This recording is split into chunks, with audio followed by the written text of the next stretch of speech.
ప్రపంచ క్యాన్సర్ దినోత్సవాన్ని పురస్కరించుకొని ఆర్కే బీచ్ లో క్యాన్సర్ అవగాహన కార్యక్రమం నిర్వహించబడింది. మహాత్మా గాంధీ క్యాన్సర్ హాస్పిటల్ ఆధ్వర్యంలో యునైటెడ్ బై యూనిక్ థీమ్ తో జరిగిన వాక్థాన్ కార్యక్రమంలో క్యాన్సర్ పేషెంట్లు, విద్యార్థులు, యువత అధిక సంఖ్యలో పాల్గొన్నారు. కార్యక్రమంలో భాగంగా జరిగిన ఫ్లాష్ మాబ్స్ లో యువత ఉత్సాహంగా పాల్గొని అవగాహనపరమైన డాన్సులు చేశారు. సుమారు 3000 మందితో ఆర్కే బీచ్ లోని కాళీమాత ఆలయం నుండి వైఎంసీఏ వరకు వాక్థాన్ జరిగింది. వాక్థాన్కి ముఖ్య అతిథులుగా ఎమ్మెల్యేలు విష్ణుకుమార్ రాజు, గంటా శ్రీనివాసులు విచ్చేశారు. ఈ సందర్భంగా అతిథులు మాట్లాడుతూ క్యాన్సర్ క్యూర్ లేదనే వాళ్ళు ఇప్పుడు చక్కటి వైద్యంతో మరలా క్యాన్సర్ను జయిస్తున్నారన్నారు.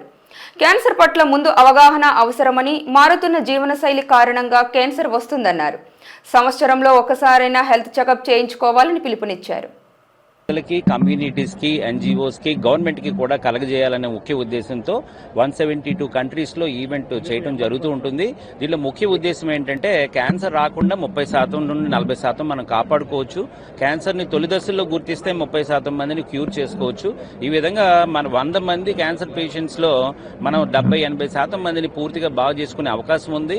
అలాగనే క్యాన్సర్ వచ్చిన తర్వాత కూడా ట్రీట్మెంట్ అనేది అందరికీ అందుబాటులో ఉండే విధంగా మనం ఏర్పాట్లు చేసుకోగలిగితే, ఆ గవర్నమెంట్ ఆ నిర్ణయాలు తీసుకుని ఆ ఏర్పాట్లు చేసుకోగలిగితే అందరికీ మంచి ట్రీట్మెంట్ ఇవ్వగలిగి మంచి రిజల్ట్స్ వచ్చి క్యాన్సర్ ఏదైతే ఈ రోజు ప్రపంచంలో మనిషి మరణానికి రెండో కారణంగా ఉందో దాన్ని మనం పూర్తిగా నిర్మూలించవచ్చు అనేది ఒక అంచనా. దానికోసం ఈ అవగాహన కలిగించడం కోసం చేసిన ఈ ప్రయత్నంలో ఇంతమంది మాతో పార్టిసిపేట్ చేసి, ప్రెస్ ఇంతమంది కలెక్ట్ చేసి క్యాన్సర్ అవగాహన కలిగించే విధానంగా, ప్రజలకు ఉపయోగపడే విధానంగా అందరికీ రీచ్ అవ్వాలని కోరుకుంటున్నాను. వైజాగ్ లో ఈ క్యాన్సర్ అవగాహన మీద ఇందులో మేము కూడా పార్టిసిపేట్ చేయడం రియల్గా మా అందరికీ చాలా ప్రౌడ్గా ఉంది. ఈరోజు యాక్చువల్గా ఇది ఒక నీడ్ ఆఫ్ ద అవర్. ఎందుకంటే మనం చూస్తూ ఉన్నాం ప్రపంచం మొత్తం కూడా ఈరోజు ఈ క్యాన్సర్ వల్ల ఎంత ఆందోళన చెందుతున్నాం చూస్తూ ఉన్నాం. మరి దీంట్లో మనం చిన్న జాగ్రత్తలు తీసుకుంటే దీన్ని బారిన పడకుండా మనం కాపాడుకోవచ్చు మానవాళ్ళని. దానికి సంబంధించి ప్రజల్లో ఒక అవగాహన తేవడం కోసం ఈరోజు ఈ ర్యాలీ ఇక్కడ మారథాన్ లాంటిది అందరూ డాక్టర్స్, ప్రత్యేకించి మురళీకృష్ణ గారు ఆధ్వర్యంలో వీళ్ళందరూ కలిపి ఇది ఆర్గనైజ్ చేయడం, ఇందులో వేలాది మంది పార్టిసిపేట్ చేయడం, చాలా చక్కగా ఈ ప్రోగ్రాం కూడా ఆర్గనైజ్ చేయడం జరిగింది. మనం చూస్తూ ఉన్నాం జనరల్గా అది పురాతన రాజుల కాలం నుంచి కూడా రాచపుండు అని ఆ రోజు అప్పుడు చెప్పుకునేవాళ్ళు. ఒకప్పుడు దీనికి క్యాన్సర్ అంటే క్యూర్ లేదు, క్యాన్సర్ పడిందంటే వచ్చేందంటే ఇక ఆల్మోస్ట్ చనిపోయినట్లు లెక్కే అనుకోవడం మనకు అందరూ కూడా అలవాటు. అది కానీ ఈరోజు చూస్తూ ఉన్నాం మనం దాన్ని ప్రాపర్గా కానీ డిటెక్షన్ చేసి కరెక్ట్గా ట్రీట్మెంట్ తీసుకొని మెడికల్ గైడ్ లైన్స్లో ప్రకారం అందరూ కానీ లైఫ్ లీడ్ చేస్తే దాని నుంచి రివైవ్ అయిపోయి మళ్ళీ ఒక నార్మల్ లైఫ్ లీడ్ చేయొచ్చని ఈరోజు మనకు ఎంతోమంది ఆల్రెడీ చేసి చూపించారు. మరి ఇందాక మన వాళ్ళు చెప్పినట్టుగా రేపు 16th కూడా వాక్ అన్నారు. ఆ మనీషా కొయిరాలా కావచ్చు, మన ఫిల్మ్ యాక్టర్స్ గౌతమి కావచ్చు, ఇట్లాగా ఎంతోమంది ఈ క్యాన్సర్ సర్వైవల్స్, ఆ క్యాన్సర్లో ఉండి ఇంకా హోప్ ఎదుర్కొన్న వాళ్ళు కూడా ఈరోజు మళ్ళీ నార్మల్గా లైఫ్ లీడ్ చేస్తున్న వాళ్ళు మనకి కళ్ళ ముందు కనిపిస్తూ ఉన్నారు. కాబట్టి ప్రజల్లో బేసిక్ అవగాహన, ముందు అది అటాక్ కాకుండా బారిన పడకుండా ఉండటం కోసం ఏం చేయాలి, దానికి ఆల్రెడీ డాక్టర్స్ మనకి ఎప్పుడు అడ్వైజ్ చేస్తూ ఉంటారు. ఏదో మన లైఫ్ స్టైల్, ఫుడ్ హ్యాబిట్స్, ప్రత్యేకించి కొన్ని ఈ వైసెస్, మరి వాటిని మనం ఆల్కహాల్ కావచ్చు, గుట్కా కావచ్చు, లేకపోతే మిగతా పాన్ కావచ్చు, వీటికి సంబంధించి అవాయిడ్ చేయటం.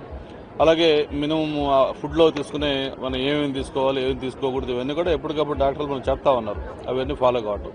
దాంతోపాటు రెగ్యులర్ ఈ మెడికల్ చెకప్స్ ఏదైతే ఎర్లీగా కానీ ఆ క్యాన్సర్, అది ఎనీ క్యాన్సర్ అది డిటెక్ట్ చేస్తే ఈరోజు దానికి ట్రీట్మెంట్స్ ఉన్నాయి. కాబట్టి ఆ ఎర్లీగా డిటెక్షన్ అయ్యే విధంగా రెగ్యులర్ టెస్టులు చేసుకోవటం. ఆ తర్వాత వన్స్ ఉంది అని తెలిసిన తర్వాత డాక్టర్లు ఏదైతే మనకి చెప్తారో దాని ప్రకారం ఫాలో అయితే తప్పకుండా దాన్ని మినిమైజ్ చేసుకోవచ్చు. ఈ ప్రపంచంలో క్యాన్సర్ అనేది అంటే పూర్తిగా మనం రాకుండా 100% జీరో చేస్తామని చెప్పలేం, కానీ బట్ మ్యాక్సిమం దాన్ని బారిన పడకుండా దాన్ని కాపాడుకోవచ్చు మానవాళ్ళని. కాబట్టి ఆ విధంగా ఉండటం కోసం ఈ అవగాహన ఇది కలగడం కోసం మన ఇంతమంది హాస్పిటల్స్, డాక్టర్స్ అందరు పిల్లలతో కలిపి ఈ ప్రోగ్రాం ఆర్గనైజ్ చేయడం చాలా సంతోషం. వాళ్ళకి మనస్ఫూర్తిగా అభినందనలు తెలియజేస్తా ఉన్నాను. ఎందుకంటే ఇది నీడ్ ఆఫ్ అని చెప్పాను. అలాగే నిన్న చెప్పినట్టుగా కేంద్ర బడ్జెట్లో కూడా ప్రత్యేకించి హెల్త్, ఎడ్యుకేషన్కి ఎప్పుడు గవర్నమెంట్స్ ప్రయారిటీ ఇస్తాయి. మరి ఎస్పెషల్లీ క్యాన్సర్ మీద దాదాపు 200 జిల్లాల్లో ఈ క్యాన్సర్ యూనిట్లకు కూడా ప్రయోజనం పెట్టడం ఈ టైంలో చాలా సంతోషం. మరి భవిష్యత్తులో మరి ఇటువంటి అవగాహన ర్యాలీస్, మారథాన్లు వైజాగ్లో మనం చక్కటి ప్లేస్ ఇది. మనకి ఉదయం 6 గంటల నుంచి బీచ్ ఎదురుగా ఇటువంటి అట్మాస్ఫియర్లో ఇది ఏర్పాటు చేసుకోవడం చాలా సంతోషం. ఇందులో పాల్గొనడం కూడా చాలా హ్యాపీ అని చెప్పి తెలియజేసుకుంటూ నాతో పాటు సోదరులు విష్ణు, అలాగే ఎంతోమంది పుర ప్రముఖులు, సెలబ్రిటీస్ అందరూ కూడా వచ్చారు.